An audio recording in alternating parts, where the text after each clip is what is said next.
Remember Clickies?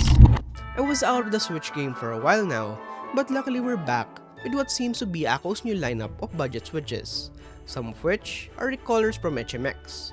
Welcome to 3 days of switches, of which I'll upload 3 switch reviews, starting off with the Akko Creamy Cyan.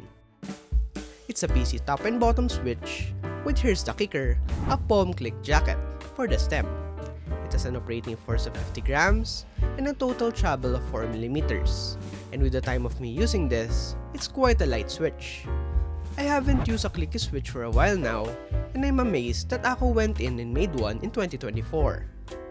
Other specs include that it's a cherry style case with a transparent PC material, perfect for illumination, not to mention the plastic diffuser for RGB. This is pre-lubed out of the factory, and out of the box, it sounds so clacky. Here it is with the Topo 2.0, with the alu plate, top mount, and no foams. Enjoy!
While my switch library for Clickies is low, I have used the Keelbox Jades and Navies during the Grand Lesson, and if I were to rank this for overall tactility and feel, these are a bit below that and right above the Otemu and Cherry Blues of the keyboard sphere.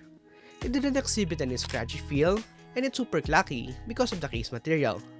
If you miss the old clicky feel and sound of your old boards, or you just want to annoy your co-workers, this might be a great deal. Will I daily this? Maybe not. But for a retro-inspired board, this will be the first in the list of switches I'm mounting. What are your thoughts?